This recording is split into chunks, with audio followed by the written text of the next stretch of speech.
La Convention des entreprises pour le climat en débrief, la 4e session qui était consacrée au génie humain avec mes invités. Olivier Bayou, bonjour. Bonjour. Bienvenue, vous êtes directeur du planning stratégique responsable RSE chez Saatchi & Saatchi France. À vos côtés, Yannick Servant, bonjour. Cofondateur, porte-parole de la Convention des entreprises pour le climat. Justement, un petit bilan pour commencer, Yannick, de cette 4e session, le génie humain, vaste ambition. Le bilan, c'est que l'énergie qui est née dès la première session, elle continue, elle est là. Il y a un embarquement assez fou d'un collectif qui s'est constitué. Et plus ça avance, plus il y a d'idées pour réinventer les modèles d'affaires. Oui. Et plus il y a d'envie de communiquer, de partager, de plus être seul. Parce qu'on se rend compte que ça doit être un mouvement collectif, pour que ce n'est pas juste une somme de petites réinventions. Oui, et c'est ce qui est intéressant dans cette Convention des entreprises pour le climat. Olivier Bayou, quand j'ai vu le thème, le génie humain, très bien, les innovations, c'est super, mais ma première réflexion, ça a été de me dire, ça doit peut-être pas quand même nous faire oublier, et c'est sans doute le risque de ceux qui veulent se raccrocher uniquement justement aux innovations génie humain, l'impératif de sobriété. Est-ce que ça faisait partie des thématiques qui ont été abordées lors de cette session ?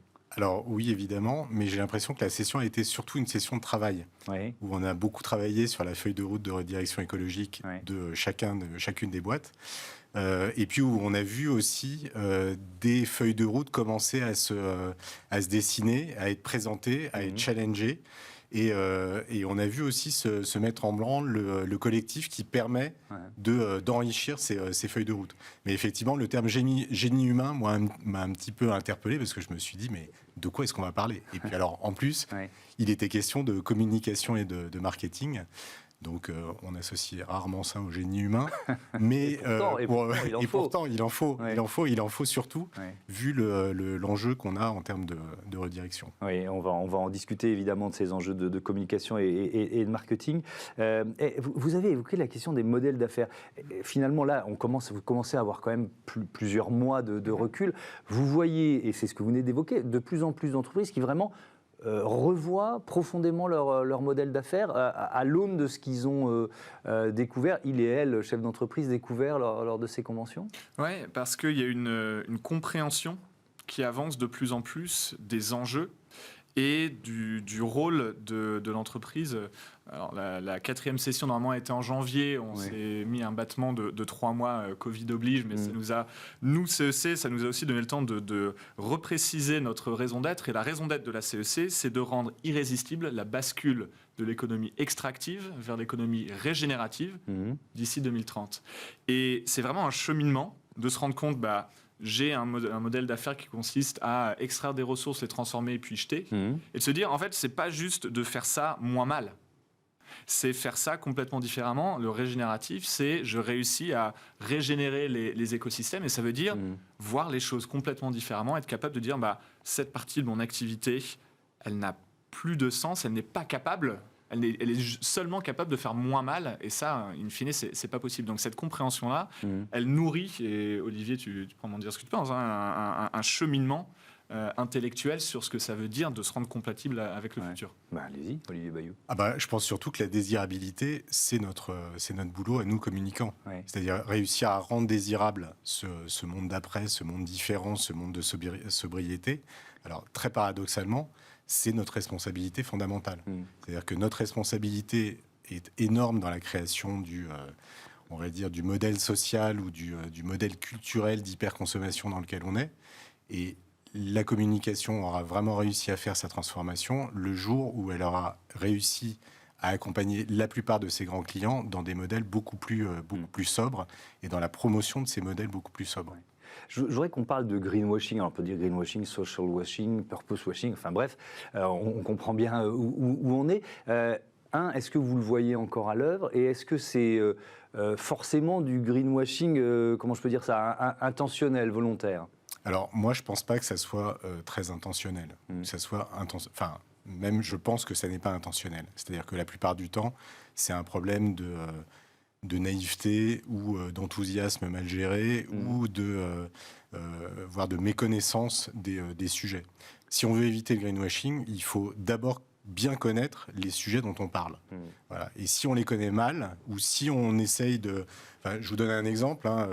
Un client arrive, il nous dit j'ai un nouveau packaging, ce packaging est génial, il est recyclable ou recyclé, voilà. Faites-moi une pub pour ça.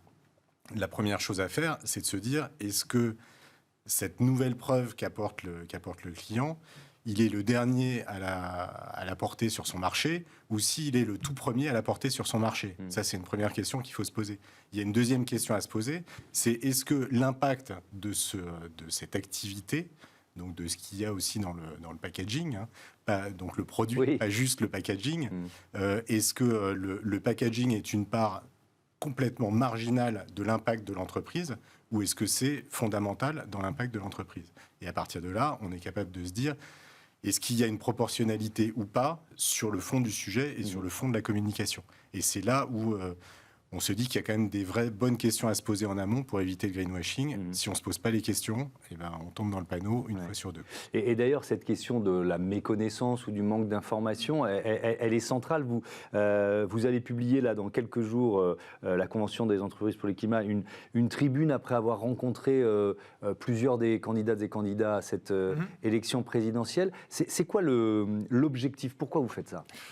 Pourquoi on fait ça? Parce que on s'est rendu compte que pour avancer à la bonne vitesse, il faut que et le privé et le public avancent ensemble, se comprennent déjà dans leur mode de fonctionnement, mais aussi soient d'accord sur l'enjeu, les enjeux, la gravité, l'urgence, la profondeur, et donc que tout ça mette tout le monde au même niveau sur quelle est l'intensité de la réinvention dans laquelle il faut s'engager. Et en fait, ça, on ne peut pas y arriver si on n'est pas d'accord ou si on n'est pas sur le même niveau de compréhension. Donc, il faut avoir un socle commun de compétences, de connaissances. Et ce qui est hyper important, c'est pour tout le monde, nous en premier, tout le monde compris, une forme d'humilité sur à aucun moment on peut dire j'ai tout compris. Il y a des participants, je discutais avec une l'autre jour, elle me disait moi ma famille militante depuis hyper longtemps, faucheur volontaire d'OGM, tout ce qu'on veut, donc j'ai un historique personnel qui me faisait me dire j'ai compris, en plus je travaille dans les énergies renouvelables. Après la première session, elle dit j'ai eu besoin d'une journée pour débriefer parce que je me sentais vraiment mal et je me suis rendu compte qu'il y avait plein de choses que je ne savais pas.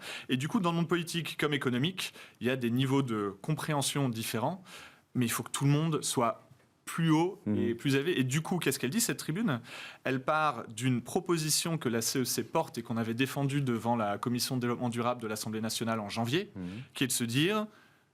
Ce que nous souhaiterions, ce que nous pensons pour que le sujet avance vraiment, c'est que tout le monde suive un cursus minimum, 20 heures de formation sur les enjeux, qui ne parle pas que de climat, parce qu'en France, c'est très souvent réduit à climat-énergie, mais aussi des pollutions.